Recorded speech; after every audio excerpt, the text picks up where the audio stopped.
And I came back the next morning and you could see at what point in the work we got high.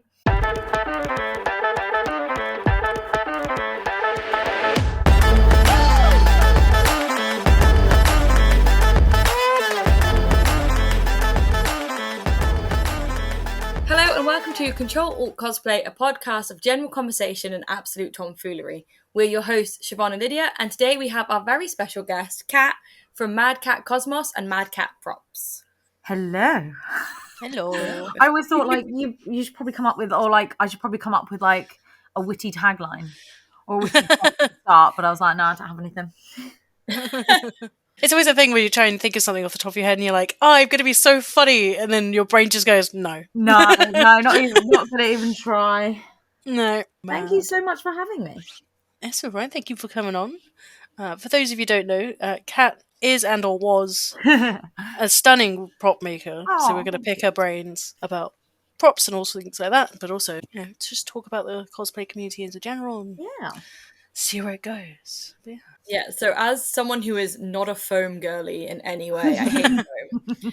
I'm very interested to learn all about props, and also I want to like pick your brains about kind of the increase in 3D printing and things like that, because obviously as that becomes more prevalent within the cosplay community. Oh, it's skyrocketed. Absolutely skyrocketed. So when I first started prop making, it literally was not a thing. It was not a thing. And then I'd say maybe a year or two into like my theatre-y days, it started becoming a thing. And then like some people started doing it. And so it's just so many people just have a 3D printer now. Whereas back when they first came out in the industry, it was literally like maybe one workshop would be lucky if you had one. And that was it. So it's crazy how like accessible it's become now. Yeah, because like I can say, like back in the day, you'd like maybe have one at a university, or like you could go and hire one or something like that. But now, some people just have them in the garage, and it's so like we didn't even have one at uni, and that's the thing. Like, so this is where probably people that don't know me will just get all the name dropping out the way. So I went to RADA, and that's like universally known as one of the best drama schools in the world. And like, let's put it that way, we didn't have a 3D printer. Like, it was like when I was doing it, they had only just started coming out, and I think they got one. I mean, gosh, how long ago did I leave uni? But they only got one in the last 3-4 years. And then after they got one, they then got two. But it is just the norm now that so many people that get into it are like, I'm just going to have a 3D printer at home. And then you've also now got the two different types. So when they first came out, it was just the plastic kind of like noodly one, as I like to call it. And then now you have all the resin ones, which are just a whole nother ball game. Yeah, the resin ones to me seem a lot scarier, just because there's so much more involved with like having to wash them, and like you have to wear gloves, and like a 3D printer I feel isn't as scary, because it's just like, you press print, it's just a printer, right? It's print and go, 100%. I mean, it's print and then it all goes wrong and then go. If print all goes wrong, you scrape it off 10 hours later and start again and then go. Yeah. Oh God, it's like when you see the live streams on TikTok and it's all spaghetti, and everyone in the comments is like, "Please come back, please." I know, and this is the thing. Like, I've used a 3D printer. I don't own one. Like, I've never really properly used one. I've always thought that'd be interesting, but I'm such a technophobe. The programming of it always used to stress me out. And I think in that sense, like, I was always a bit old school, like, especially with the resin ones now. Like, I think the work that comes out of them is stunning. But like, for me, I would just be like, but just make a mold and then put the resin. Yeah, I was going to ask you, like, have you done any of the 3D modeling, or you just prefer sculpting and doing that side of it? So when I was out living in LA, that was again kind of not early 3D printer days. It was kind of like mid becoming the norm. A guy that worked for like top companies tried to teach me. And it was absolutely hilarious, because he was there like sculpting these like high level intricate models, and then I'm there trying to literally make a blob, and I was like, I can't make a blob, guys. I was trying to do a point. We were like trying to do stars, things like that. I was like, I can't do it. But then this is where you were saying like you're not a foam girly. I think everyone's brains just work differently, and you just like your brain just can go, yep, can do that, and then other things you really have to work hard to learn, or you just will never get it. 100%, yeah. Like, I can look at a piece of clothing and take it apart in my brain and see the pattern. Oh my god. I find that really easy to look at a garment and go, yeah, that's how you did the sleeves. Whereas God, no. foam is black magic, and I don't know how it works.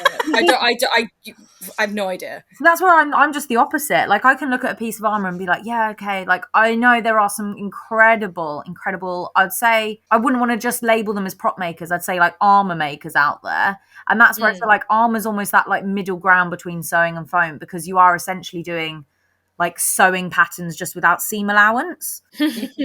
So armor's one of those things that like I definitely have to switch my brain on a bit more than the like physical swords or shields or anything like that. But I've lost what was my point? I was making a point. What was you can look at a prop and know how it's made. Yeah. Yes. I feel like armor's one of those ones that it's like somewhere in between. But yeah, I can't look at a dress and know exactly how that's done. My brain does not work that way. I can't sew at all. I'm trying to learn bit by bit. as Sib will definitely know, it's hilarious. So Maddie, Mad Harry Costumes, will often come over to me, and I'll be just sat there trying to make a skirt, and I've been sat there for half an hour doing like the same little bit of ruching, and then she'll just be like, "Nah, just give it here," and then go vroom on the sewing machine, it's done. But then vice versa, like same with foam. Like I'll have friends over to try and do stuff, and they're too scared to use my belt sander, and then me, who's already sanded a chunk of my finger off, is just like, yeah, I just like going for it. It's just our brains all work differently, don't they? Yeah. So what got you into prop making in the first place? Purely accident, I suppose. So we are now taking a journey back. As someone who is turning 30 on Friday, we are going back to when I was a 16-year-old. Oh my goodness. We are going all the way back. So back in school, we had like drama club, you have the tech clubs, that kind of thing. And I mean, I always loved theatre. I always knew that I kind of wanted to do that as my job. But my God, the stage fright was real. And so I just never got on with the acting side of it very well. And then my drama teacher was like, hey, we need this, we need that. Like, can you do the lights? Can you do the sound? So I got into the tech side of it there. And then I was prop making before I even knew that prop making was the thing, because every Christmas we would have house pantomime competition at school. And there were 5 houses, and I was head of house. So I got to choose what we did, and I wrote the script, and we did a Toy Story panto. And it was to this day still legend at the school, I will say. But like it started with, so like I made Zurg's costume, like the girl that was playing Zurg. I just made a full Zurg costume out of cardboard. Because again, I didn't even know foam was a thing at this point. So I just made a full Zurg helmet and like shoulder plate and everything out of cardboard. And then I had all my little army men. And my dad's in the military, so we just got loads of rifle patterns out, and I was just like chopping them out of wood and carving them down. So they all had their props for them. So that's how it started. And then I went to uni for technical theatre, and something that to this day I'll always say I loved about that uni is you got to do a little bit of everything in your first year. Because I very much went in, like I'd been doing the prop making at school, but I very much went in being like, oh, I'll be a lights and sound girly. Like, because that was the thing I'd done the most at school. I just assumed that's what I would do. Then the fear of heights kicked in when you were in a real theatre and you had to climb those ladders, like to touch the tech rigs. And then there's the trampoline netting over the auditorium, and I was like, nah. It's when they go, can you walk up on that top gangway with a single spot and just hang it? When we went to see Death Note, and we were up in the upper circle, and Fletcher was like, yeah, those are the catwalks I used to go on. And I was like, absolutely not. They are so narrow. Yeah, why on earth did you do that? And then you have the spotters that will just be clinging onto their one light, like the whole time in the middle of the air, and you're like, no. And actually, prop making, like the prop rotation, was the last one out of the 6, so it was like the end of the first year. And I just fell in love with it. I was like, yeah, this is the one for me. That's my bag. So then I did, and then in the second year you have to choose 2 or 3 to do. So I think I did prop making, assistant stage managing, which is essentially props again. I cheated, and then I can't even remember. I think just stage management was my third one, and then third year fully specialised into props and never went back. Yeah. And you did prop making solidly for a few years. Oh God, yeah. Basically, it's like straight out. Basically, uni to COVID. Wow. Was it. And so, I mean, I don't know. I think it was maybe 6-7 years, but I didn't really get into the cosplay side of it, this is where I'm going to have to actually go back on my Instagram, like, as we speak, and look up years, and then I'm going to be shocked by it. But basically, I ended up doing all the cosplay stuff purely by accident because, so in third year, we got to choose a project.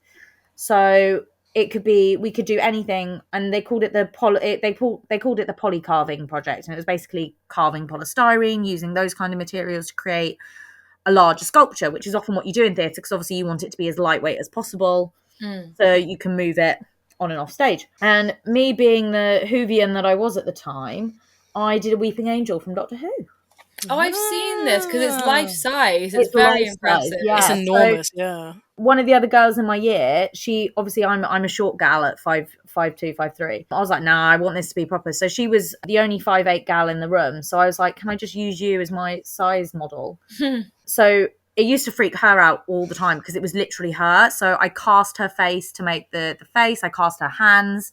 I took all her measurements, like from ankle to hip, like elbow to wrist, like all of that kind of thing to do the sculpting of it. And that was the first thing I did. And then at the exhibition, that got noticed by a Beeb scout. And then after that, then I went to do like the Doctor Who exhibit. I was doing some stuff for them for a little bit. I've made a Dalek. That was quite fun. Oh, wow. That was, I'll have to send you the video if you've not seen it, Sib. I've literally got a video of me rolling around in LA in half a Dalek. Oh my God, amazing. I think I have seen it, like when you were And I was out just there. like, It's so chaotic. Yeah. So I'm awful at multitasking. I should have looked this up before. I'm trying to scroll back and talk at the same time. I've just seen on your Instagram the Weeping Angel post. It actually stands at 5'8". Yeah, there we go. Wow. Which is taller than both of us. It is. Lydia in heels, not so sure. How tall are you, Lydia? Depends on my heels. Yeah. I was gonna say because I'm what 5'5", 5'4". Oh, so a nice chunky heel you'd get. Yeah. Yeah, just my casual work shoes. And Yeah. And then from that point on, then I think people realised I was a geek. And then Or gave it away. Oh, could you make this? Could you make that? And I was like, yeah, sure. And then someone asked me to make something for MCM. Now, I had gone to MCM as a teenager, but I'd like never clocked anything. Does that make sense? Like when you look back on it, I was like, I never was like, oh, what's cosplay? Like, why are people dressed up? Like, what are they doing? I just assumed it was the norm. I never thought anything about it. So I was kind of like, oh, what's going on here? And then that's when I then went on a foam making course with Artifakes, who are just foam making legends. And that's how I learned foam making, because it was again something that in the theatre industry, it hadn't really been a thing. It wasn't really prevalent at the time. And I can't really speak. I mean, I've not been in theatre for longer than, like, more than pre-COVID, because I kind of stopped doing theatre and just doing, like, the replica commissions. But that was something that I introduced to my prop making tutors at RADA after that course, because I was like, why were we never using this to make stuff? Like, this is so easy. Foam must save so much time over carving polystyrene as well. Oh my gosh. And polystyrene And the mess. Polystyrene is also just a nightmare because I can't stand the noise of polystyrene. Same. Honestly. I was like retching the whole time making that sculpture. I was like, bleh. And the dust is a nightmare. It gets everywhere. And the thing is, you have to coat it so many times. Like, so I think it's literally just called foam coat. And I had to paint it over and over again. Now, I was lucky because I was literally doing a stone texture. So for me, I was like, okay, it doesn't need to be perfectly smooth. I'm painting it with stone paint anyway. It's chill. But then there were other people that were doing ones that had to be like perfectly smooth, that would be just there doing a foam coat, then sanding it, then doing a foam coat, then sanding it. And they'd be there for a week. And I'm like, oh my goodness, I couldn't do that. No, that's far too much effort. That's far too much effort. Oh my God, 2016. Okay, I finally got there. Wow. 2016 is when I did my first cosplay. Oh, wow. That was Poppy, wasn't it? It was Poppy from League of Legends. And that was, so I'd made a prop with Artifakes before that in the January of 2016. And then that's when I got the foam bug. I did a Keyblade from Kingdom Hearts. That's still on my wall. I love that one. And then it was after that point, if anything, thinking back about the conversations, I think it was Artifakes that told me to kind of like get into the cosplay scene more. as a means of kind of like showing off what I could do. Mm. And then that's when, like, I've always been a League gal. I quite enjoy League, so I was like, yeah, I'll do the giant hammer that is 3 times the size of me. Why not? It's the fact that you came into the con scene with this like professional level, Aww. could be in a masquerade kind of, do you know what I mean, competition. You know what? My first con was such a weird experience because, like, any cosplayer now, you would think, like, to go to the trees. Go to the trees. I didn't even know the trees were a thing.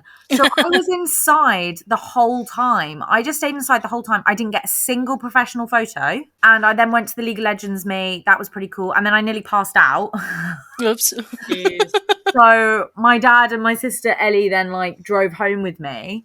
And then, but hilariously, there was another Poppy there that weekend. So I just kept getting sent photos of this other person's Poppy. And I was like, they're amazing, but that's not me. You need to find who they are. Oops. So yeah, but I think that's one thing that, like, not that I missed out on. Well, maybe I did miss out on it because everyone always talks about like cosplay glow ups. I don't know if I've ever had that as such because, like you said, I kind of went in from the perspective of like this was already my job. Yeah, you came in so hard. But that's the thing. I always worried. I was like, I peaked on the first one. You need to bring her back for like a big photo shoot thing if you didn't get it. You know what? I'd love to. You can glow up the photos rather than the proper You cosplay. say this though. My first shoot was with Laughing Orc Photography. Yeah. Who is just you've got nowhere to go. Right? But then weirdly what I found really funny is going like even just like scrolling back through my Instagram. It's like I went through a phase of like really prop heavy stuff, really like armor, foam heavy stuff. And then my cosplays have actually got less and less and less foam as time went on. And I think that's because it became more my job. Do you know what I mean? Like when you know how sometimes when you start doing your like fun release as your job, it doesn't feel as fun anymore. So I think that's where like I got the enjoyment out of cosplaying from not doing foam because I was like the foam side is my business side of it. Yeah. I think I've said this multiple times on the podcast, but I'm a big fan of people not monetizing their hobbies. Like not everything has to be a side hustle. Preach. Can't relate. And then we're both sat here going, yes. There's Sib sat there like, oh god, like, what have I done? I've made a mistake. That doesn't mean you need to get a new hobby. Yeah, but at the moment it's Baldur's Gate.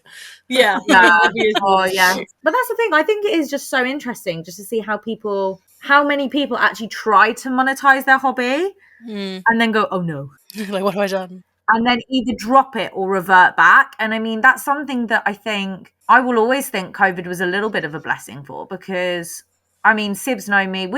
How long have we known each other now, Oh, Sib? God, I have no idea. Probably not far, like, because we kind of knew each other from school days, but like knew but didn't know each other. Yeah. And then if 2016 was Poppy, we can't have been much later than 2017? Yeah, when was... Maybe 2018? Yeah, 2018 was Fairies, and I definitely knew you by then. Yeah. Yeah, probably 2017. That's just also crazy. My mental health has never been better, actually, since stepping away from it and making it a hobby again. Yeah. Because I always felt like, and it's exactly going back to like how Poppy was my peak, is I always felt like I had to match it. Right. I never was able to just like do a cosplay just to be like, oh, for the hell of it. Doesn't matter what it looks like. It's just for fun. Because I always felt that if I went out in something that wasn't 100%, it was going to then reflect badly on my business. Oh, right. Yeah, I see. Yeah. Did you ever feel like you had to keep up with what was trending as well? Oh, 100%. I had so many I sold some bits. I have so many costume bits from things that I started whilst they were popular, and then I never finished because by the time I was getting close to completion, the trend was over. Oh, it must be so disheartening. It was, and I remember one of them was Harley during the big Suicide Squad phase. Mm-hmm. And I know she's always popular. I know she always will be popular. But I was working on like a Harley Quinn costume and like trying to make all her hammers and the pop guns and all that kind of thing. And by the time that I kind of got to a point where I was like, right, I have time to work on my own stuff now, I can do that, the hype was then gone. And that's where I then felt like, oh, do I still do it, or because I want to, or was I only wanting to do it to follow the trend and follow the hype? I mean, I cosplay dead fandoms and anime from the 90s, so I can't relate. But I know it's a thing that a lot of people do struggle with. And I think it's a shame that, we've talked about this before as well, but I feel like fandoms don't last as long as they used to. Like Doctor Who, Supernatural. I know they're like the big fandoms from back in the day, but they still exist, and I think it's because they still do. I 100% agree with that. Like, I mean, we were even joking. So on Saturday, Sib and I, we did like a princess shoot, and Val, they turned up as Merida, and I was Rapunzel, and Val just looked at me and went, "It's Rise of the Brave Tangled Guardians." And I was like, that was such a niche Tumblr era. But it was at exactly the same time. And then that's when Fletch said as well, they were in the like Super Hulock Tumblr phase. Oh my god. Where I was. What was the name of the guy that used to do the GIFs? They used to do the Frozen GIF where they would put Elsa in like superhero movies. I can't think of the name. I know. I actually do know who you mean though. Oh, it's gonna. I have to. I don't know how I'm ever gonna search that, but I will find it because it's gonna bug me. But yeah, they used to like do gift sets. They were really high quality, like insane quality gift sets of putting Elsa in like other movies and like interacting with like Jack Frost and I remember those. And it was wild. It was a wild time of the internet then anyway, because people were just like shipping the maddest things. And, like, honestly, fandoms were so open, I think. And now, when we went to see the Barbie movie, and everyone's been really hyped about the Barbie movie, and everyone's making Barbie cosplays, and I was like, this is great, but will they still be here in 6 months? And I don't know if it will. I don't think it will. I think Barbie was actually like, I personally love Barbie. Oh yeah, it was great. It was such a, but I actually don't think it will be. And I think that is exactly what it's the consumption rate of content at the minute. It's so high, and just it's exactly what you said. Like fandoms like Doctor Who were, and they're still around, but like they were around for years, and people were cosplaying from like Sherlock, and like even Sherlock was only a few seasons. Am I right? Like it wasn't that many. Three seasons, but it was spread out over like 5+ years, wasn't it? So it kind of felt like the fandom held together. Yeah, first episode was 2010. Whereas now it's kind of like shows are being knocked out so quickly that by the time you finish a season, there's another one, and then you watch that one, and then like I'm a binge watcher. I fall into that category, but then it's kind of like that's the thing that after they finish, they're finished.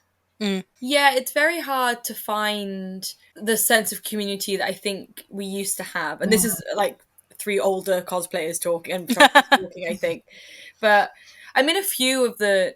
I wouldn't say I'm in the fandoms though. Like I cosplay from them, but I wouldn't say I'm in those fandoms. No, I would agree with that. Yeah, which I think is kind of a shame. I wouldn't say I'm in any of the fandoms that I cosplay from. Yeah, which I think it is a shame that there isn't that same sense of community. And there's nothing wrong with cosplaying what you love and cosplaying a new thing all the time if that's where your interests are and that's where your passion is. But I don't know, it's like when Genshin releases a new character like every 3 months, and it's like suddenly it's like this rush to be the first. Exactly. No, you've hit the nail on the head there, because that's the thing. It's like I'm now like hardcore, like I mostly do Disney princesses, but am I in that kind of Disney princess cosplay community? No, you do it for you rather than... I do it for me rather than being part of a community. And I think there's pros and cons to being parts of communities for sure. Oh yeah, definitely.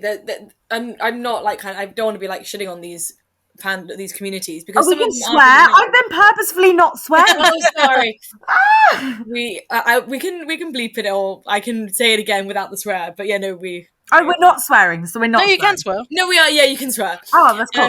No, I've kept my working with children like teacher brain on. No, that's oh my very gosh, nice. That's such an interesting question, rather than like, oh yeah.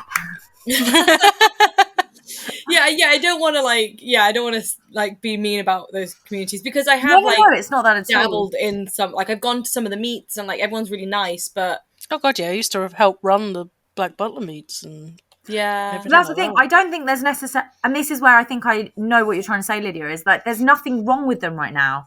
But like maybe for the people that have been doing it for so long, like I don't know anyone that's been cosplaying as long as you have or as long as I have is still part of communities. Like I feel like communities are very much for like the newer cosplayers now. I will say the exception to that, I would say, is the Zelda group, because I've run that meet since like 2016, 2014. Wow, that's so Nice. cool. No, I didn't run it. I was part of it, and then I ran it, and then now other people run it, but I'm still kind of vaguely part of No, it. that's cool.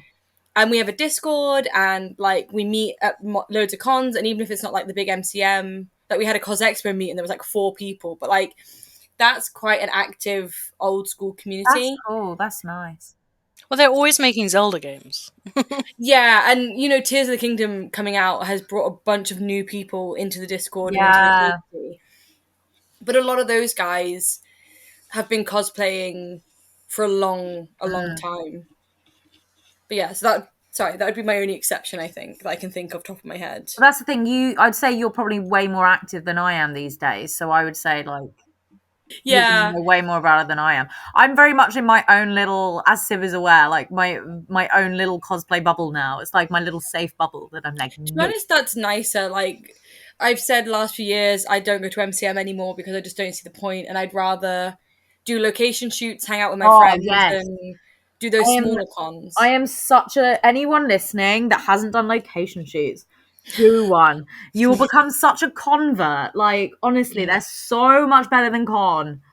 They're so much better. I'm such a location shoot convert.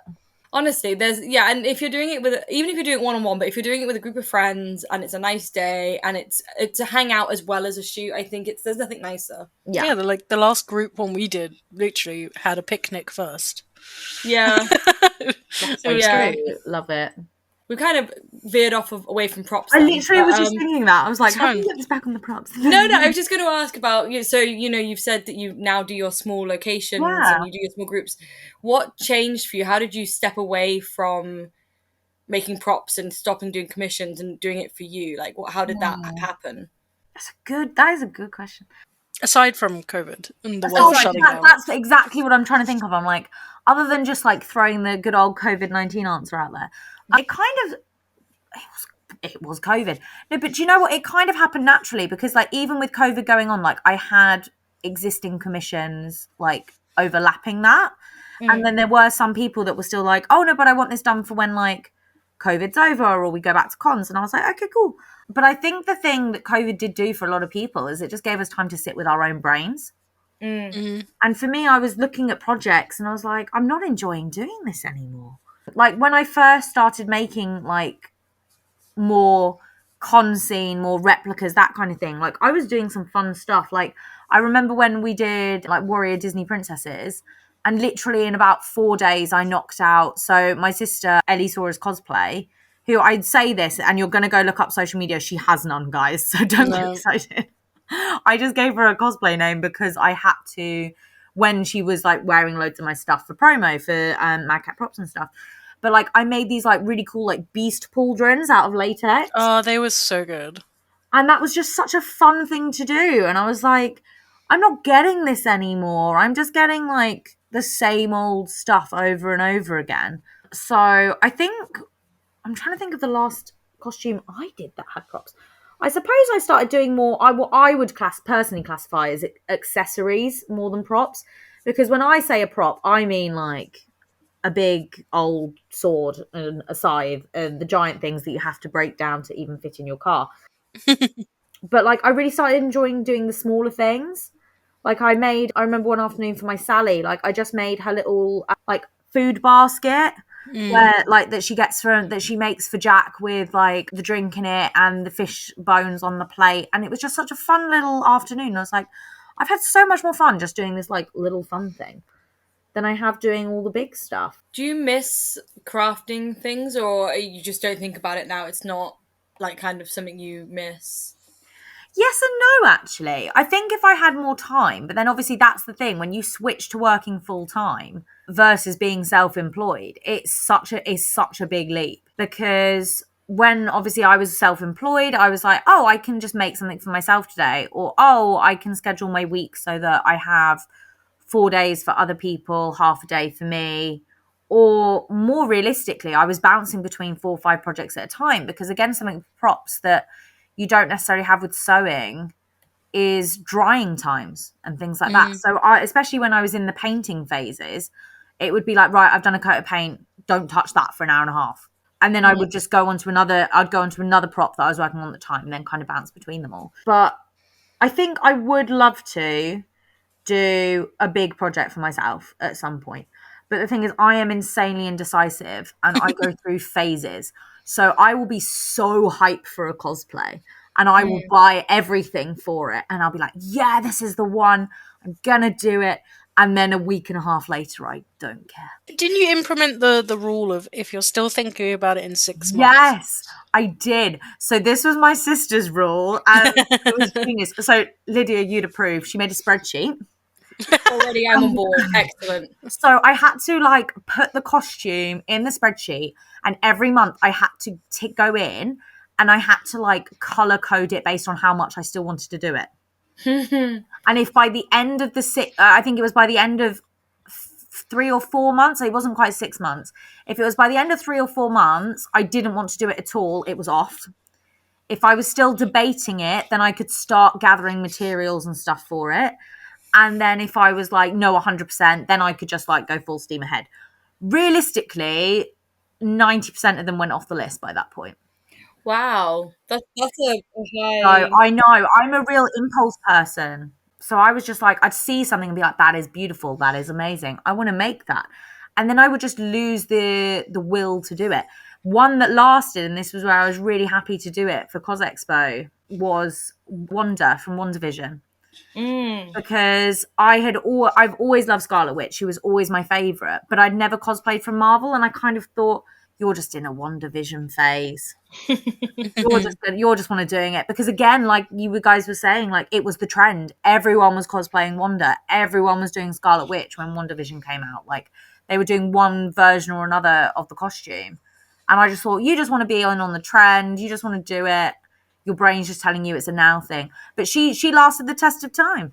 And it was worth it because she looked great. But yeah, I think I would love to do a big thing at some point. But it's just deciding what big thing it would be. Would it be a Disney thing? I was still surprised you never made the big storybook for your wedding. Honestly, if I had time, I actually so wanted to do that. So I just found it on Pin. I think, or did you find it on Pinterest, Ib? I have no idea. One of us found it on Pinterest and sent it to the other one. But basically, as a backdrop, like someone made like a giant fairy tale book that you could kind of like stand in front of / step out from. And I was like, yes, I'm going to make this for the wedding. Like obviously having like a year and a half to do it. I was like, yeah, absolutely. I can do this. And then I blink and no, it was not made for the wedding. I was waiting for the phone call at some point going, would this fit in your car? Oh, we would have had to get a van. We would have, yeah. Because I remember part of the conversation being that my now husband he's 6'2", 6'3". I was like, for him to be able to like have the illusion that we're coming out the book, that is going to be a tall fake book. Yeah, it really would be. I was like, that's going to have to be at least 6'5". Jeez. So I think I do miss it. But it comes in waves, and I think that's okay. Yeah. There's less pressure for, I have to make it, if you're going from May MCM to October MCM, like that 6-month turnaround. And I do not miss con crunching. I bet. Oh, that was the worst. I used to, and also because for me it'd be a mix of con crunching and then also commission work in time. So like May and October was always my busiest. And I would just be doing all-nighters. Oh, God. I remember one night, like, I mean, it was just so funny. I was working on, I think it was actually, oh no, I can say this actually. It wasn't a client, it was my sister's. I was working on her, it was from League of Legends Lux. There was a couple of people doing like an elemental skin. People that know League will know that. And I was working on Ellie's staff, and genuinely it was about 4 a.m. and my dad came down to the workshop because the workshop's at the end of the garden in the family house, and he just found us in there absolutely off our faces on contact adhesive fumes. And Wow. we don't remember it. And then I came back the next morning, and you could see at what point in the work we got high, because like everything was like perfectly aligned. Like one side is like perfectly aligned and really well sanded, and it's like all glued really neatly. And then like I've applied the primer great, and then the other one, it looked like a 3-year-old who'd just been like, "Yep, let's glue it, like glue it everywhere, snap it together." And I just remember the next morning going, "Oh my God, I'm never doing that again." Oh, Yeah, all-nighters are never the one. Can't relate. Not that I've got to make a cosplay in literally no days. Oh. See, when am I going to make this costume? In your sleep, you've made Tink 1,000 times. you could do it. Are you doing another Tink? Yeah. It's what, number 8 now? Yeah. No, it's number 9. Oh, and jeez. I need to make it before Friday morning, and I don't know when I'm going to do that because I have no time. It's fine. It's fine. It's okay. I'm just devolving into insanity. It's fine. I feel like that is just cosplayers' motto. Be like, it's okay. I'm normally not that bad for crunch, but I've just been doing so much other stuff that I'm now crunching this. Yeah. And I think it's because I've done it so many times. I'm like, yeah, I can knock that up in an hour. And then I just keep leaving it. At least the shoes are made, because that's the longest thing, is making the shoes. So What, getting them to match the dress? yeah. I love making shoes. Shoes is a good one. Shoes is one of those ones that like, it doesn't feel like costumes, but it is. But it's kind of poppy. Like I always end up using like lots of glue and stuff on shoes. I quite enjoy doing shoes. Yeah, it's just like I said, I don't like doing stuff that isn't like fabric. Yeah, so that's the thing. I'm sat there going, yeah, I really like doing shoes, and then you're like, No shoes. No, yeah, the shoes are already done. It's basically a recreation of one I've already made, but due to circumstances outside my control, it no longer fits me. So, well, no, it's just too short to be acceptable at Disneyland. yeah, no, I like get making a longer, safe for Disneyland. Yeah, a Disney safe one. Yes. So I will do that at some point. But normally I'm not bad for crunch, but we'll see how that goes. Touch wood. Yeah. Enough of my crunch. What's been your favourite thing that you've made? It doesn't have to be a prop, but what's been your favourite kind of thing you've made for yourself or for somebody else? Oh, I still think one of my favourite ones was, and I think you shot with them at Concept, was it was the Artemis scythe.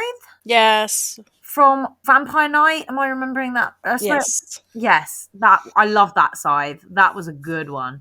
That was. It was stunning. Again, it was a big beastie, and that's the thing. I complain about having to make big stuff, but I secretly really love it. Like, it's so satisfying when you just like have a giant prop like stood next to someone, and it's just like, oh, it looks so good.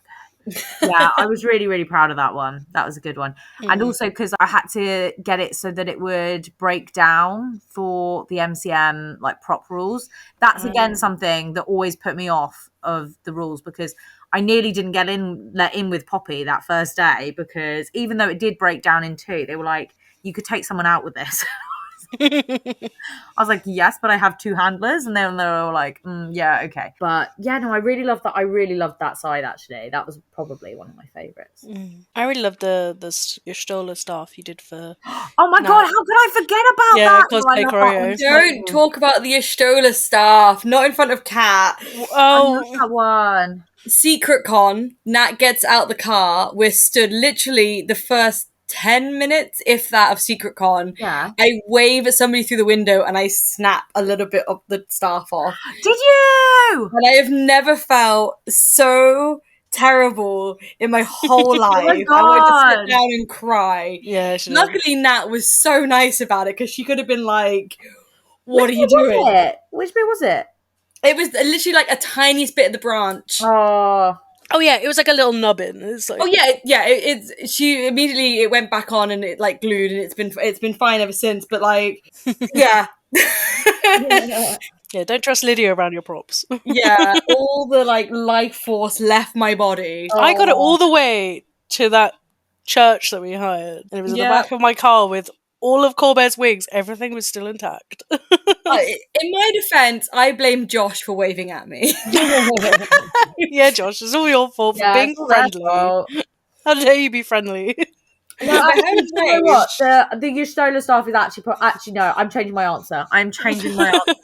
That is probably one of my favorites because for me that was a really fun one because it literally involved like everything. It had foam, it had resin work on it, making that like orb. That's the one thing. Again, I'm so bad with tech. I would love to learn how to put LEDs and stuff. But every time I've tried, I've either like I can solder stuff, but I can't get the circuits working. Or then like once they're encased in something, then it's like, oh, now it doesn't work. And I'm like, well, it's in there now. Lives there forever. It is beautiful, that stuff. So I would have loved to have come up with a way to make that like orb in the middle of the staff like glow, but like I was really happy like with the resin work that I got on that. Yeah, actually no, I changed my mind. That's probably my favorite because I worked really hard. Like Nat obviously was like actually one of my chillest clients ever and just trusted me. It was great. But like I really wanted to make sure that I got it right from every angle. So it was a lot of like model pictures and like rotating it around. But like I think it's one of those props that actually it does look good from every angle. Whereas there have definitely been some that I've made that I'd be like, oh no, you got to hold it this way to make it look as best. No, it's beautiful. And as someone who like, I don't like saying someone's canon or someone, but like Nat's Stola is such high quality. Oh, it's so good. The staff being just as high quality. Yeah. It's like she stepped out of the game. I will forever harp on about how much I love Nat's Stolas. So yeah, it is absolutely stunning. I can't believe I didn't even think of that one. Probably because Nat was such a chill client. Do you know what I mean? Like it's what it is, and I think that's also a difference. There is a difference between making stuff for friends and making stuff for clients, and there's always pros and cons to either. Oh god, yeah, I bet there's some people that are like, I need this tomorrow, and you're like, that's not how science works. Or the postal system. No. And then I feel like with friends, they get on they probably get the worst end of the stick, I would say, because I don't know about either of you guys, but like I would sometimes have the mentality of be like, oh well, it's for a friend, I'll like do that next. Or be like, oh, if I'm running late, like they're my friend, they'll understand. Do you know what I mean? Yeah. Whereas like actually no, they're just as much of a client.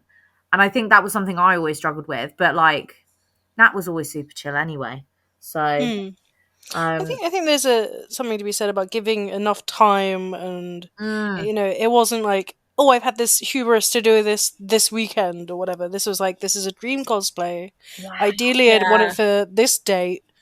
Is this possible? It's always the pressure when people are like, oh yeah, this is like my one. Because I know that feeling. You're just like, oh, I need to do a good job on this one. I have a prop from you. I have my Herculade cup. And it's yes, I love my Herculade. One of my favourite props, and I get so many compliments on it, and everyone always loses their shit when I open it and it's actually a cup. Yeah. Yeah, so that's one of my favourite props. And I've commissioned a few things, and I love everything that I've commissioned, but that is one of my like all-time favourite props is the Herculade. Do you know what? I wish they were easier to make, because I would then because that's the thing. I love the way they look and they are so satisfying. But they are one of my hardest props that I've ever done, because I got the cups because obviously I was like, right, I need like an actual food safe thing. Mm-hmm.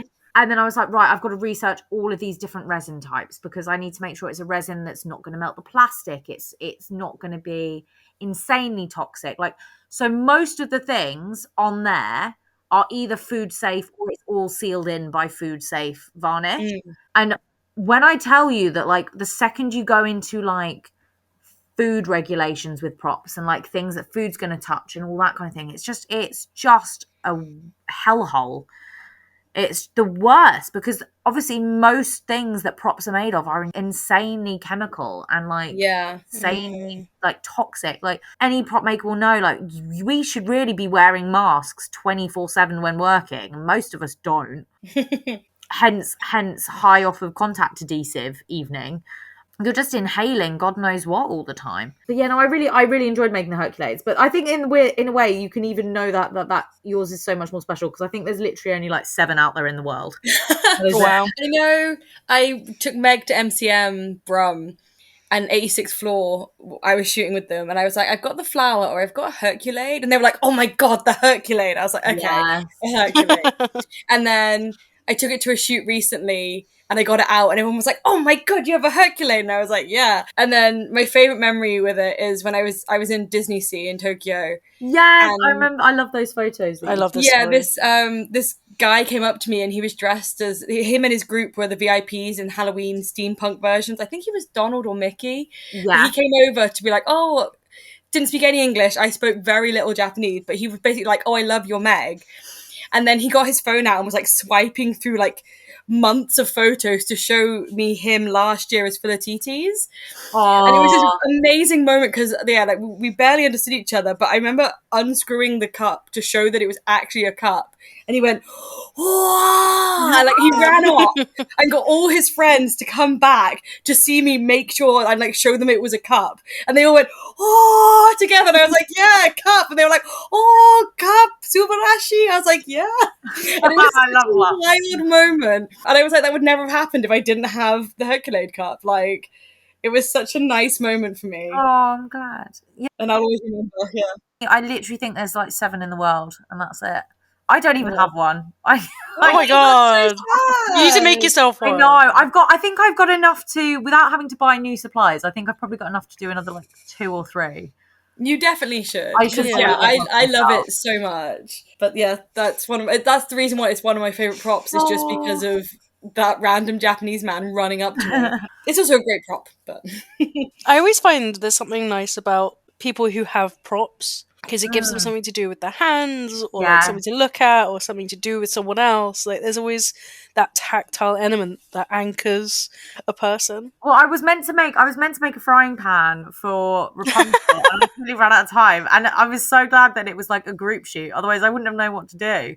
I was like, where do I put hands? I need a prop. Yeah, it's like princess hands, play with the hair, grapes. Yeah. Now what do I do? Actually, speaking of the hair, you can tell Cat comes from armor making and prop making because she had magnets in her Rapunzel wig. That's smart. That stuck to her shoulder. Oh, that's real smart. So it didn't move. Yeah, so like, so I got the top half of my Rapunzel wig commissioned from the wig shed. I was like, that I am not a wiggy gal. I can't tackle that.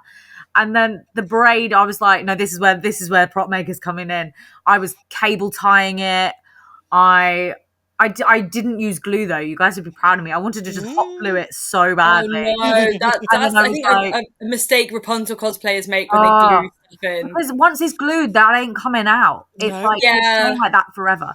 So like I cable tied everything into sections, and then I did the braid, and then I got wig net. It's not. Yeah, no, it is wig nets, not wig caps. It's like the blonde netting stuff. Don't put glue in your wig. Oh my god, do not put glue in your wig. Glue and wigs do not mix. Don't do it if you ever intend on restyling anything. Yeah, if you intend to restyle, which ones always needs. Well, even that's the thing. What we were wearing it, I was wearing it on Saturday for like 3, maybe 4 hours tops. And it, like the wig netting that I sewed around it is so ripped in so many places. Oh, really? I think it's where the flowers were getting caught and like yeah. It's fine for me now. I can just snip through that and re-sew it back on like new ones. That's no problem. If I hadn't have done that, oh my god, I don't even want to think about how messy it would be. My Rapunzel wig was a hot mess for the shoot we last did, and I've now restyled her, but she's going to need another restyle because I still have no idea how I'm going to get her in the case. But are you taking her to Japan? I am. It's well, if we can get her in the case, I am. But yeah, just wear it on the plane, Lydia. Come on. Yeah, you haven't seen the hat. Don't. The hat is huge. You're wearing a hat on the plane.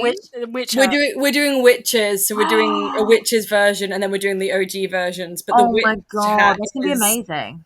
So which are you trying to get them both in the suitcase, or are you going to wear one on the plane together? I'm trying to get them both in the suitcase. Oh my god. It's fine. I'll just wear all of my clothes. Anyway. Magnets, Rapunzel people, do not do the weird pillow braids where... to be fair, if you're like a party princess and you know like you're always going to have the braid there, fine. Because what a lot of people do is you can do braid pillows underneath the braid, but then like they tend to have an elastic on them or a hook, and then that will attach to a hook on the costume. Yeah. But in my mind, I was like, but if I do that, there's always hooks on my bodice. So if I want to wear the braid down my back, or if I wanted to do brunette punzel, like how like they're not going to go away. I'm then going to have ripped my bodice. So I thought, magnets. So I just got some super strong magnets and I basically sewed them into one side of the braid. So I did 2 at the back of my neck, 1 on the top of my shoulder, and then like 2 going down my chest. Realistically, I'm probably going to add another 1, maybe 2, just for extra support, because I genuinely did not have a wig headache at the end of it. I didn't feel the weight of the braid at all. It was more what I realized I then needed was that I needed to popper my bodice to my top, because the bodice sleeve was then slipping because of the weight. Yeah, I think I really like it when the braid is down the back rather than over the shoulder. Yeah. Well, because that's the thing, like, I would have loved to have done one like yours, but I did not have the patience, like, to have the big chunky boy. I was like, no, I'm going to go Parks. I'm going to do a nice little skinny one. But I wanted to at least have the thing of, like, this is actually long enough to touch the floor. It would be quite cute to actually, like, see it touching the floor rather than just, like, always over the shoulder. Yeah, I think that's a nice thing of not having the braid pillow, is that you can have variety. And like I said, if you wanted to wear a short wig, you could. Yeah. And your Rapunzel's very pretty. So, I mean, you don't want to put hooks in that. Like, no. That's not what you want. No, I just sewed magnets to the inside of the bodice. I made like little ribbon pillows for them, like essentially like a little ribbon pillowcase that I slotted the magnet in, sewed it up, and then I just stitched that onto the inside of the lining, and then I stitched it onto the back of the wig netting going around. And then, I just cable tied the rest of it and then mostly hid the cable ties with the flowers. There was one that I noticed popped out in one of the videos, but I was like, new me was not going to be stressed about it. Old me would have been like, no, you can see a cable. I'm like, yeah, you can see a cable tie, whatever. I still had an amazing time. But yeah, Rapunzel was such a dream for me. I wanted to cosplay Rapunzel since I started basically. So what, like 2016? And I've just put it off for one reason or another. And it was just actually really special to finally do it. That's nice. She was, I think for me, there's a few Disney princesses that have always been like dream ones. And Rapunzel's one of those ones that, because the wig is such a brain ache, like thing to think and like way to work out on how you're going to do it. She was always like, I really want to do her butt, until I actually did, and then I got all emotional. So I could fully understand what it's like when you finally... It is so emotional when you actually like do the dream, and then you're just like... And that's the thing, like, it's such a cheesy thing, because obviously like that's something that is just... we're just going on a Disney tangent now, but you know... it was going to happen at some point. But it's such a cheesy thing, because it is something that is discussed in Tangle. It's a theme in Tangled of like, what do you do once the dream is done? And it was just really emotional to be like, wow, it's actually done now. I think for me, like, it's not only is it like, okay, I'm doing a dream cosplay and it's a character I really love, but it's that thing of like, I've got the skills now, like I'm proud of myself for getting to this point. And it's like a little, not benchmark, but it's like a few years ago, there's no way I thought I could do this, and look at me, I'm doing it. And I always like to think of that. It's the same with like when I did Midna as well. That was one like I was like, I'm never going to do that, and then I did it, and I was like, oh my god, I did it! Like, So I understand what it's like to do that, and especially when you did it for, I don't know if it was for your birthday or you just had like... it was in honor of my 30th. So like my 30th actually like this coming week, but I was like, it was kind of a little present to myself in that regard, because I think also, I don't know if you've ever had this, Lydia, but particularly within the Disney community, there used to be kind of like a lot of ageism, I guess. That it's kind of like you're playing these like young adult or like teenage females, and then it's like we're all in our mid to late 20s. And I was like, and it was like almost when I even started cosplaying, I was like, oh no, you're too old to do Rapunzel. You're too old to do Rapunzel. And like, but it's an odd mentality for me, because I never thought that of anyone else doing it. So like, I never saw other cosplayers that were like older being like, oh, they can't be doing it. But it like, for me, I was like, oh, people will judge me. Like, it will look badly on me if I do it.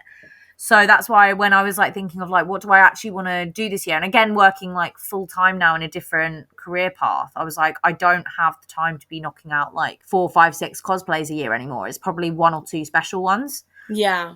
So I was like, what do I want to do for myself this year? And I was like, do you know what?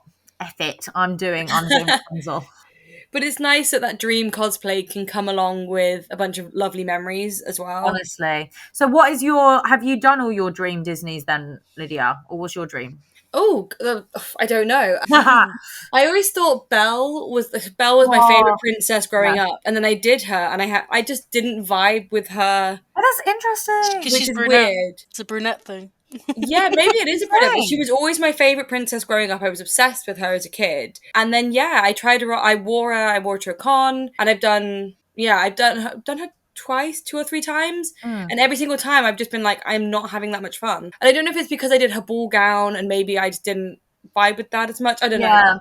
But yeah, maybe revisiting Belle would be one. But yeah, I don't know who would be my dream Disney cosplay. There's a few designer Tinkerbells that have always been in my head. But yeah, I always don't think I've done that many Disney, and then I count them. I'm like, oh, I've done quite a lot of Disney. Well, that's the thing. Hilariously, when I first started, anyone that's known me at all, I've always been a Disney gal, always been full on Disney. And the amount of Disney I've done in the last couple of years has just gone whoop. I didn't actually do it that much when I first started. But now I'm all over it. It's all I do.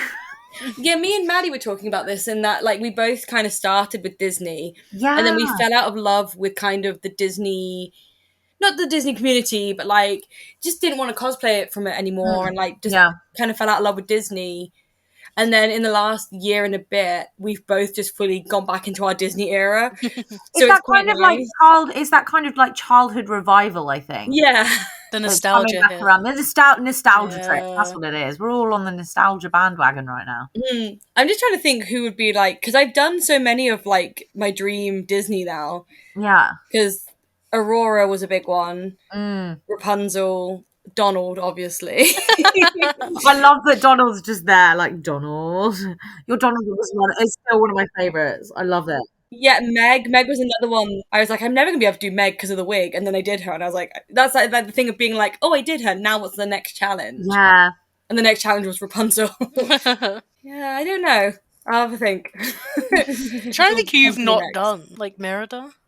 Yeah, Merida, Snow, neither of those have ever been my favorites. I don't think I would ever do them. I think that's the thing with the Disney princesses is you vibe with some, and then the rest you're like, meh. Yeah. They're all lovely in their own way, but it's that kind of notion of when you're going to put so much effort and time into either making it or the money into buying it. Yeah. It needs to be someone that you vibe with rather than just it'd be okay. Yeah, you're not trying to tick them all off. Yeah. I think with characters like Merida and things like that, and Cinderella and stuff, I know so many people that do them so well, are so passionate about them and love them. It's there's no need for me to do them because I've got friends that will do them. If we're doing a group, they can do them. Yeah.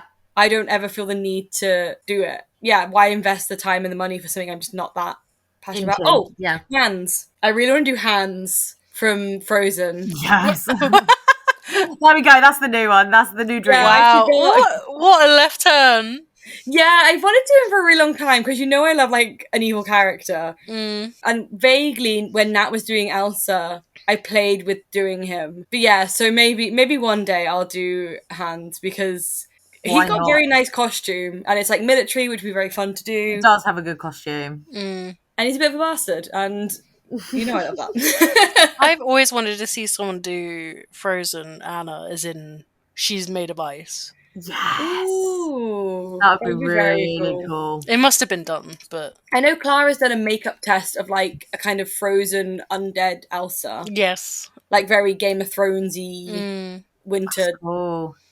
But that was only a makeup test, but yeah. We'll have to scour the depths of social media to see if we can find a Frozen. Yeah, if you know anyone who's done that. I feel someone must have done it. Comment below if you do.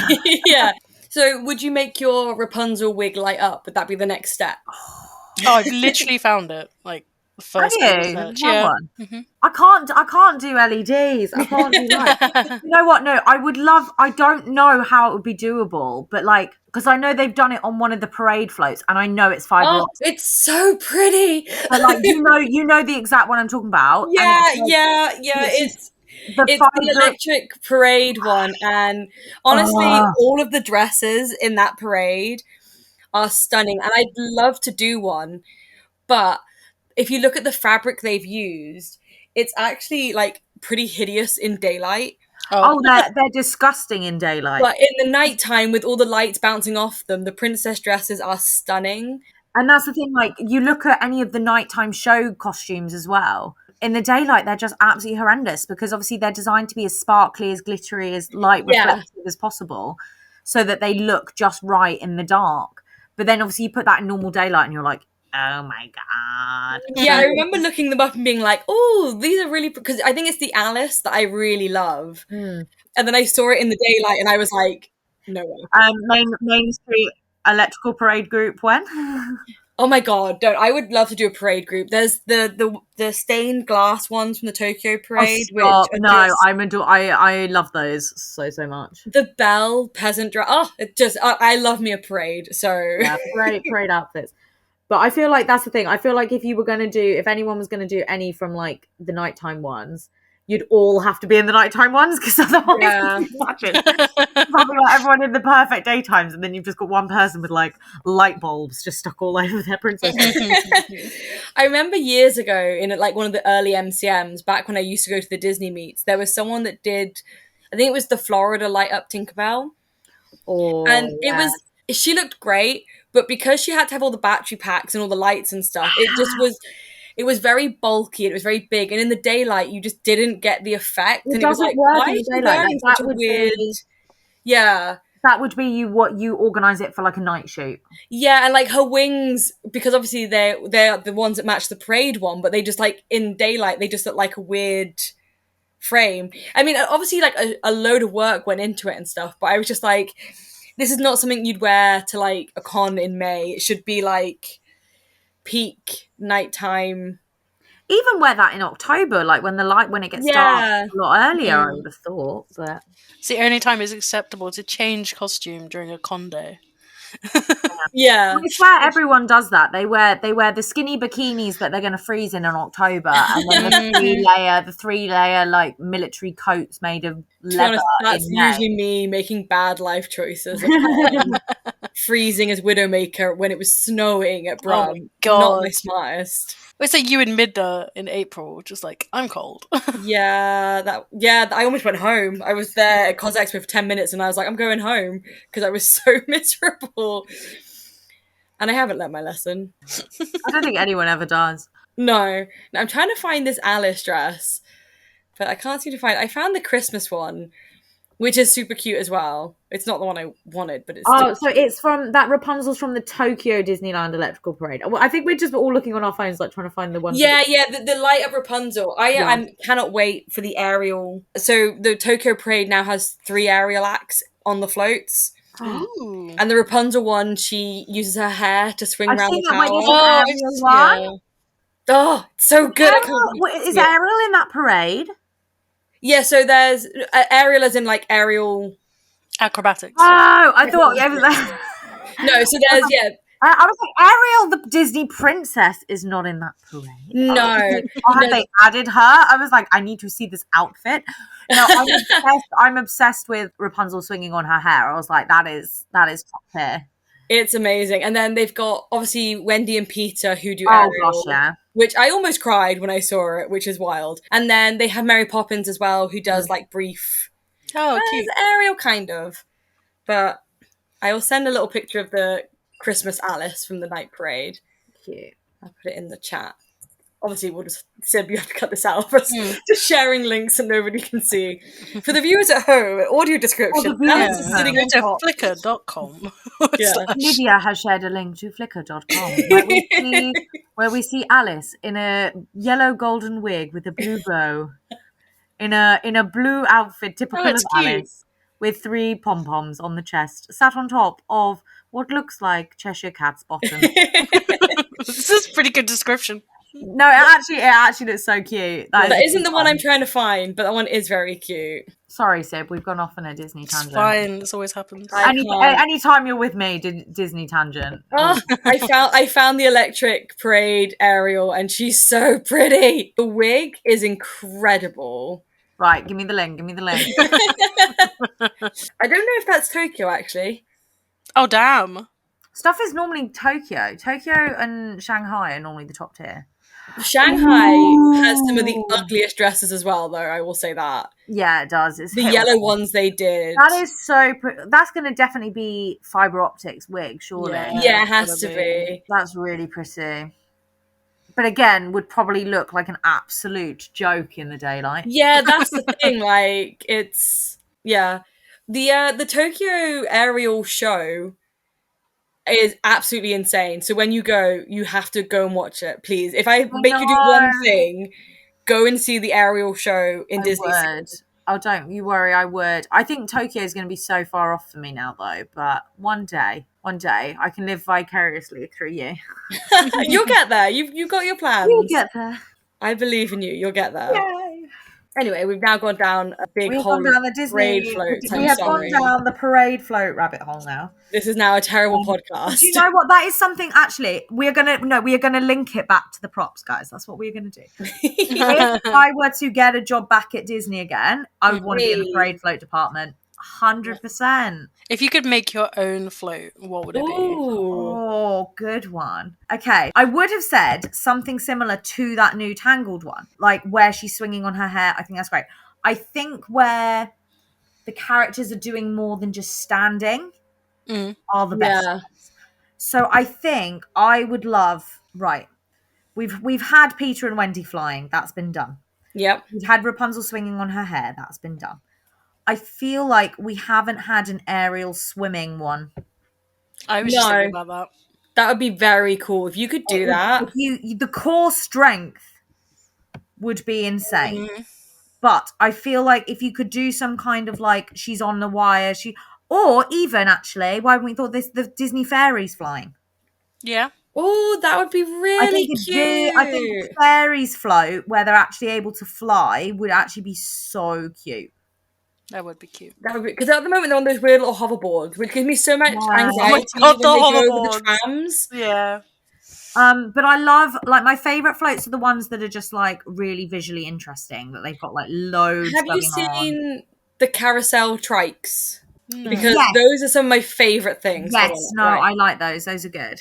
I think I like the one where it was like Flynn swinging back and forth. Yes, with the axes going backwards and forwards. Yeah, cool. that's a really good one. Oh, the carousel one's cute. Yeah, so that they have like trikes for when they don't have the full parades. Because it's really weird because Tigger's on like a Segway. It's he is literally on a Segway. Like, she's not even joking. There's no other way to describe that. Yeah, he's on a Segway. But like Mary Poppins is on one. They're all on carousel horses and trikes. That's cute. Yeah. I never used to be a big parade person, but I really am now. Yeah, I'm obsessed with parades. I love parades. All about the parades. I think it was, obviously I went to Disney when I was a kid, and then when I went as a teenager, I didn't really care about parades, and then it wasn't until I was an adult and I went and we saw the electrical parade. Yeah. And it was such a nostalgia hit from when I saw it as a kid that then I was just like, and now I can appreciate the amount of work and like planning and just talent that goes into these parade floats, that I think I can appreciate them a lot more. 100%. I am now just on a Pinterest Flickr parade float. There's a question: if you did work at Disney, which float would you want to be on? If you as a face character, rather than I'm the face character. Oh, interesting. See, I would have said as Wendy doing that flying one, but I'm terrified of heights, so I don't know if that would go well. But I feel like that would be really fun. Again, same with the stained glass ones. But I feel like I'm choosing that more for the stained glass ones. I think one of my favourite floats, and then this is maybe, I'm going to see if I can. I really, really like the Halloween ones. And if I remember rightly, let's have a look. There's a Jack and Sally float that's really cool. Oh, I don't think I've ever seen a Jack or Sally float. Have they done the Improbable Hill? Because if they that would be incredible. Why have they not done that? Such a good one to make. Dear Disney, it's my idea. Hire me. Wait, hire Cat, but also it's my idea. That's the thing. So I don't know. We haven't mentioned this. I have worked for Disney, but I think all my stuff has now been phased out of the parks, which makes me feel really sad. Oh, what did you do at the parks? So I mean, I did sign NDAs, but my God, it was like 10 years ago. So no, you did. Wait, if I can guess, then that doesn't break the NDA, right? Because you did Black Widow. Yes. Yeah. There we go. No NDA broken. NDA. Well, no, but even then it was kind of just like, it wasn't that we weren't allowed to talk about it. We're just not allowed to use the stuff in our portfolios, which is actually a really poopy. That's such a pain. It's because it's all because I was working for a specific workshop. It was kind of like, you can't use it in private portfolios. And then also it's to do with like the whole breaking the magic and revealing the magic secrets and all that kind of stuff. Right. So like I half got it. The mouse will break your kneecaps if you reveal the magic. Yeah. So I did all of Black Widow's like accessories and stuff. And then I worked on Black Panther stuff. Oh, damn.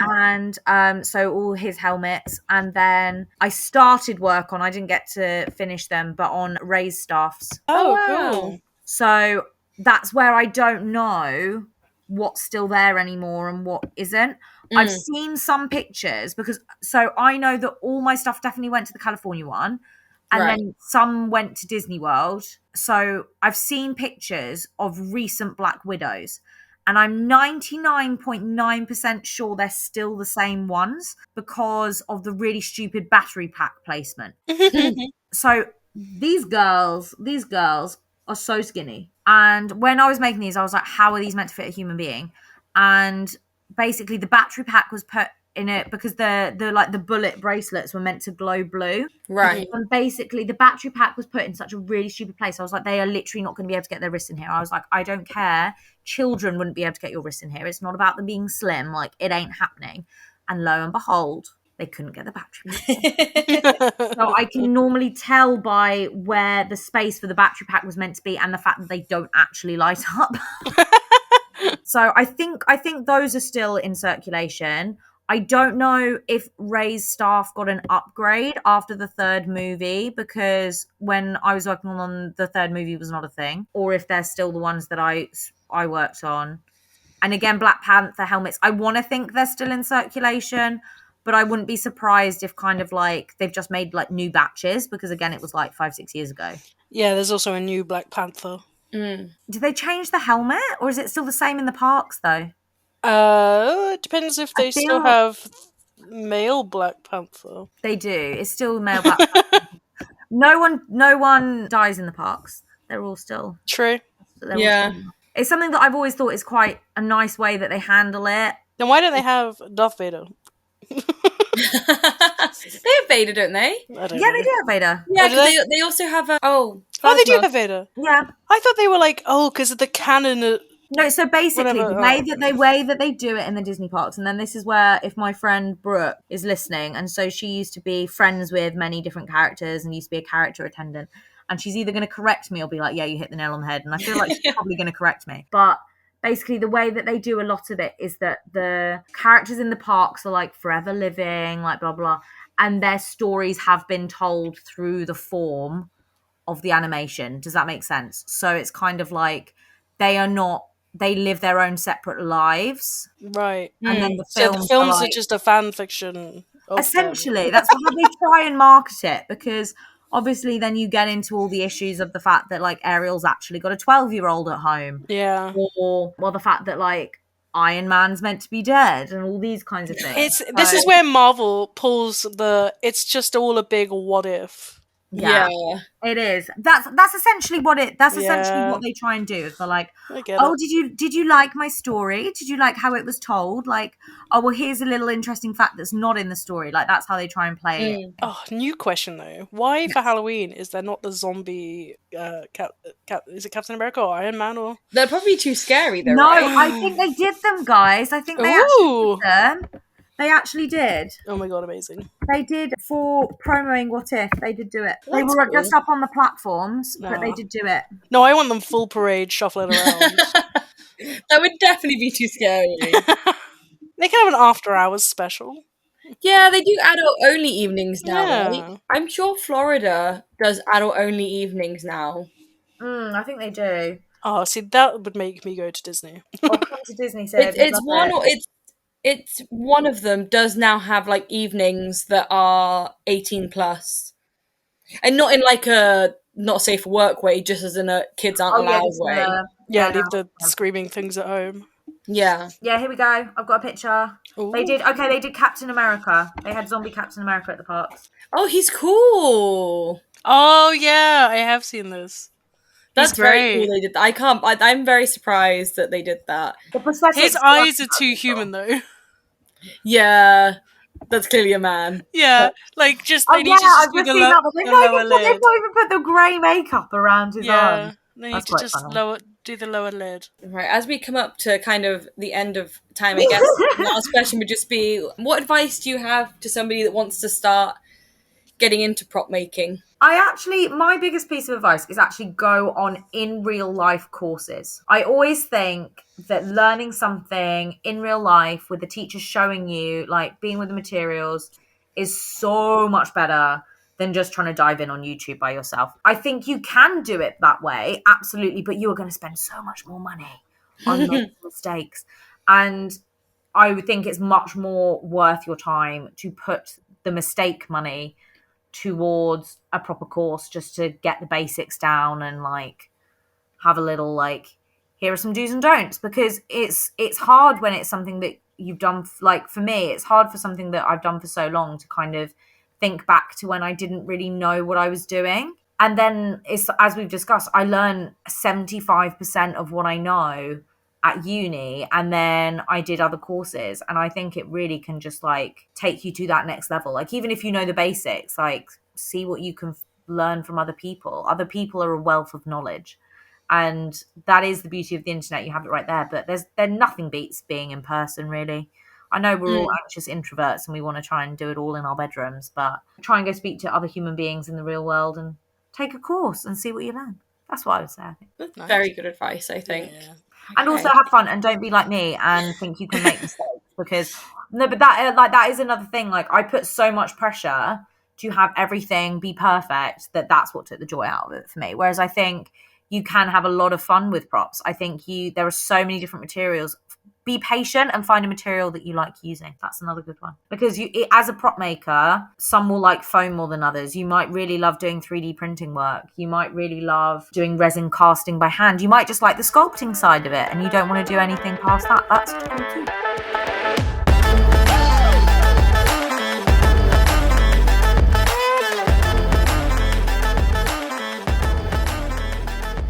Thanks for listening. I've been Siobhan.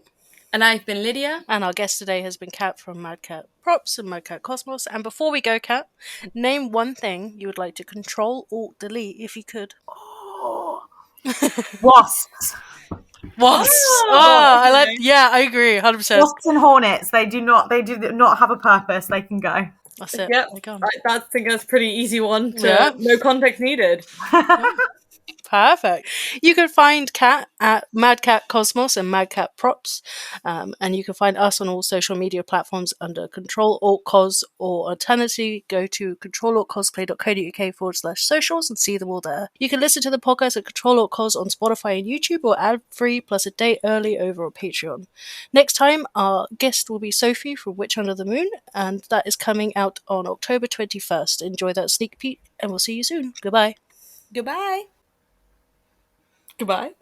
Goodbye. Goodbye. Sorry, I was being quiet.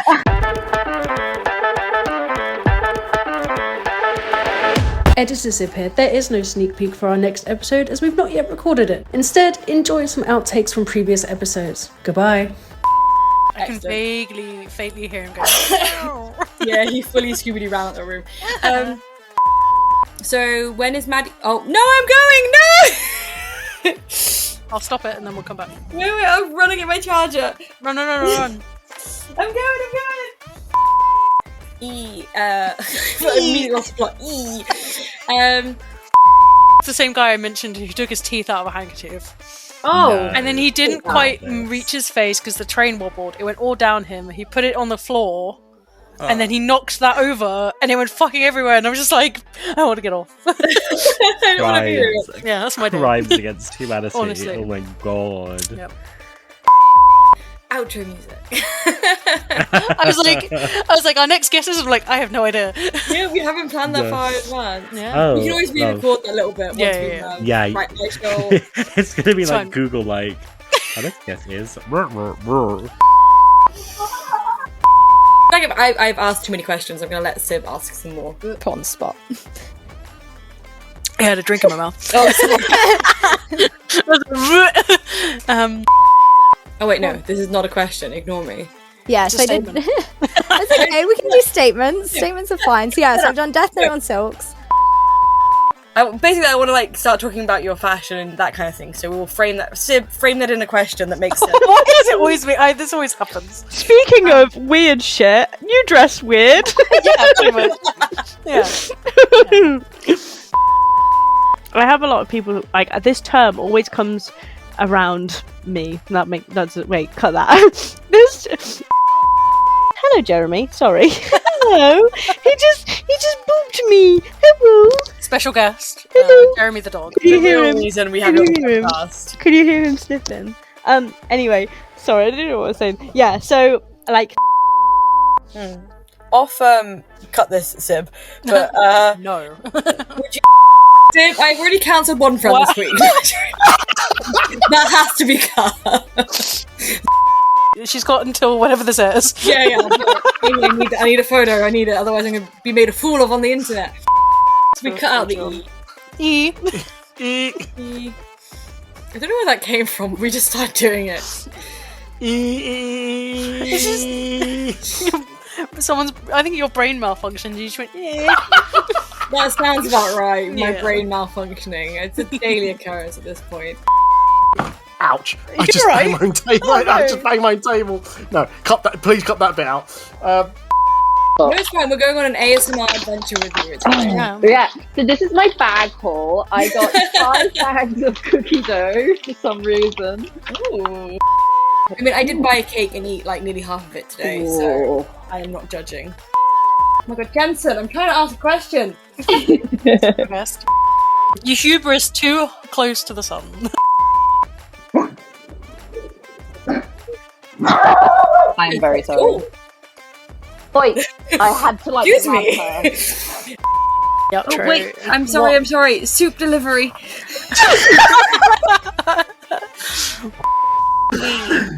Explain. Jamie. God, Jamie. Oh, hold on. Let me just mute myself. Dan's coming in. He's like, I want my soup bowl back. No, Round 2 soup.